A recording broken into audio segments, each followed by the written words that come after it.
Hello there, Tarot Tube.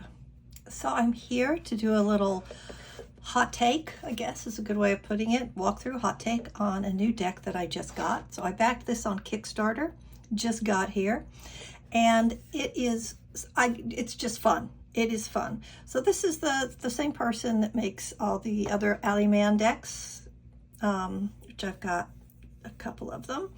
And this one, excuse me, is called the Oracle of Play. And it's such clever packaging. So it's packaged in this box that does look a little bit like a Lego box. And it's stating, to bring joy and play to divination. And if you've watched my channel, my other videos, you know I'm all about that approach.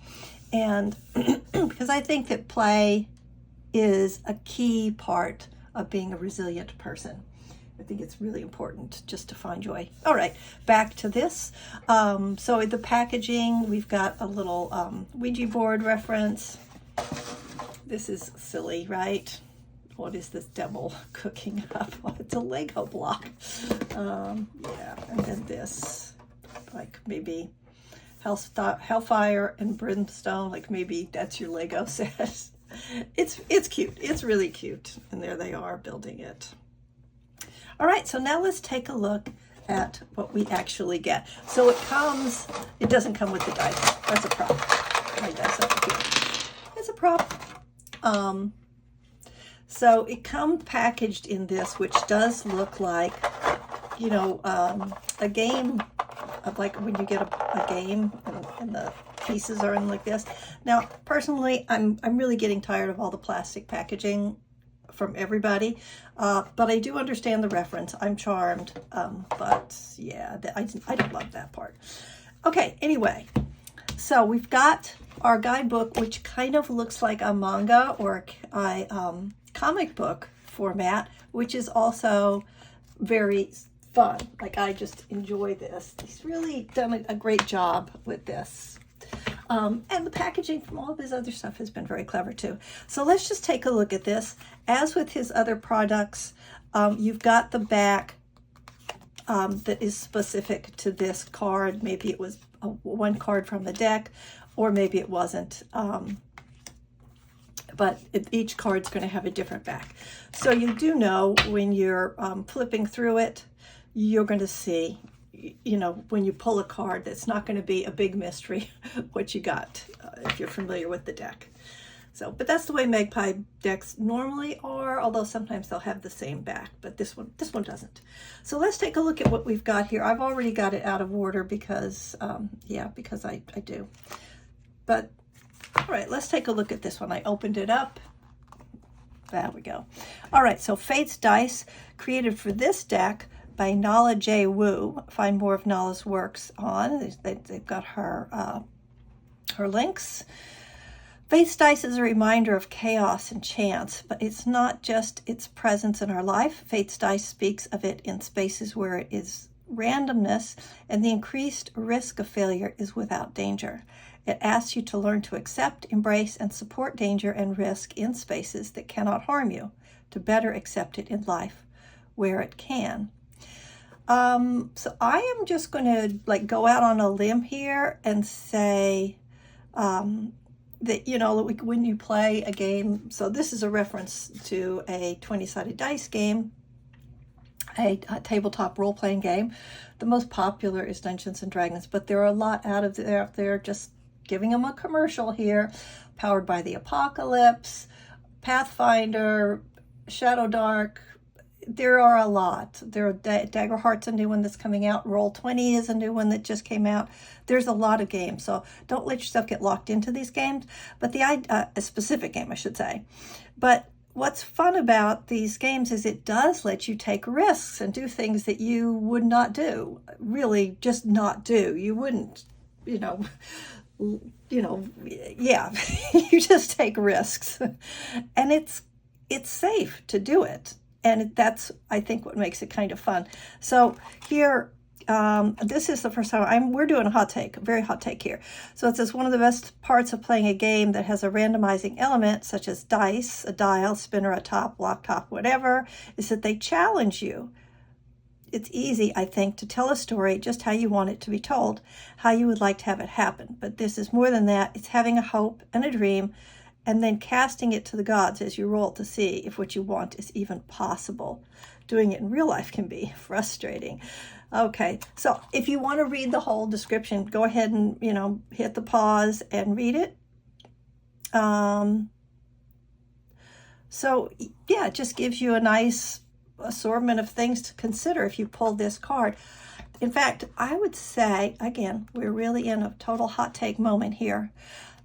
Looks like there is so much information on each one of these cards that this is a deck that might do well as just single card readings.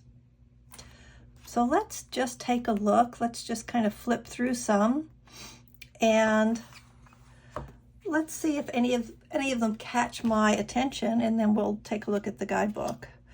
The vow. Whenever another card would be flipped, the last sovereign may flip this card instead. So lots of references to gaming here. Passive. Oh, interesting. Okay, so we've got two. The fates may flip this card instead. Okay. Well, just going to sit with that for a minute. This might possibly indicate more than one card, right? Okay, this one is, here's the back. Extreme, Meat Punks, and Forever. Triangle Agency. Interesting. Woo-hoo. Punch a cop. Okay, so here you go. This is something, let's go ahead and say it. You could have something like this happen in a tabletop role-playing game. Punch a cop. Avoid arrest and move one space away from the cops and the car chase. Play during the chase. Look, in real life, I would not advise that you walk up and punch a cop. However, in a tabletop role-playing game, there are many, many opportunities to do something really crazy like that. You encounter somebody who is supposed to be a good guy. We don't know if they are, and you're not in the mood for it. You just smack them and try to get away with it. Scheme. Alice is missing. Gosh, that makes me think of that song. Okay. Kids on Bikes. Okay, that is actually a tabletop role-playing game. So let's just see. How is this organized? Please tell me it's alphabetical. Thank you.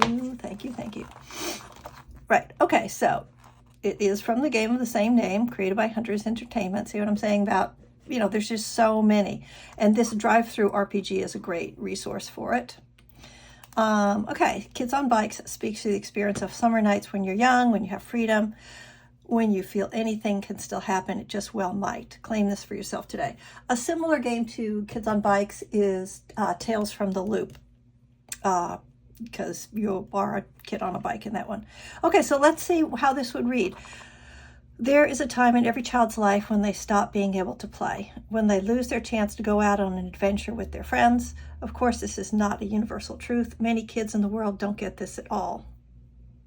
Taking a moment to think of what's happening in Gaza right now. Okay. But for those who do, it's a formative time when they find their own forms of independence within their grasp. When traveling on your bike into the woods, to the mall after hours, to the construction site is taking ownership of your freedom and your life. That boundary, that border between them and that space between them, beyond themselves, their imaginations, their joy in weird spaces. That's what I see when I see this. The final summer before you're an adult. So here's an invitation to take that chance. What would happen if you took on that level of risk or adventure? What would happen? Would that be freeing for you? Yeah. So here's his advice. I think embracing that in our lives, even when we're well beyond that time for ourselves, is integral to living. There's nothing as freeing to me as not going home after work, going to a club, a movie, a bowling alley, or a bar when I used to. Just going somewhere strange and different, unexpected, remembering that every night is mine if I want it to be. to just do something now and new. Yeah, I like that. Okay, let's see what else we have. Here's an adversary. Something to ponder. Yeah, okay. This, the symbol, that's pretty open. Trapped in a closet. You may scrabble, scratch, or thump walls or doors, or speak to mortals, though you are always muffled. So these oracle cards are in some ways conditions, or, you know, like your next step in a game, an instruction. Penalty, like Class B law, legislators may not take nor check notes unless they have the floor, or they must discard their legislation hand. Legislation. That might be a game. Let's see. There we go. It's from Ultimaeus, Lie, Bribe, Legislate, 70A. Okay. Yep, it's a game. Contraband, smoking gun. When given this card, place it face down in your holdings. If investigator reveal a killed investigator other than the one who gave you this card. Another game.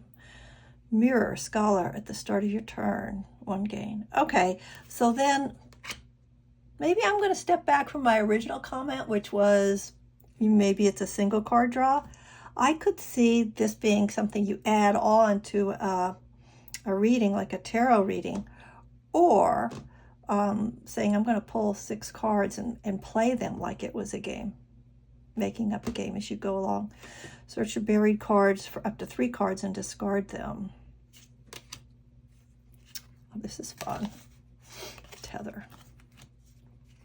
Are these all games? Yes, they are. They're all games. Oh, wait a second, Stew Pot. I love Stew Pot. Okay.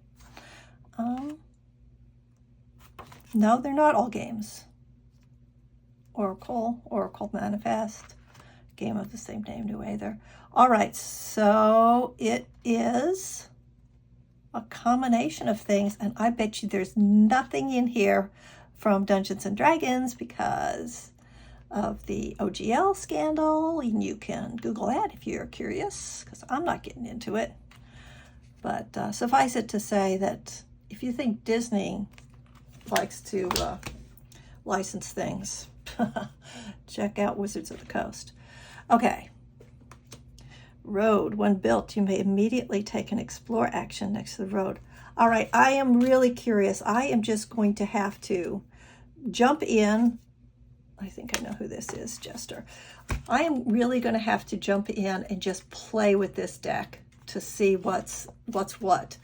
Diviner's deck of many things. Oracle for Fate. Yeah, it's Yoshitani, who she does work for Hit Point Press, which is another tabletop gaming system. But she also has a tarot. Let me show you her tarot. I've got it right over here.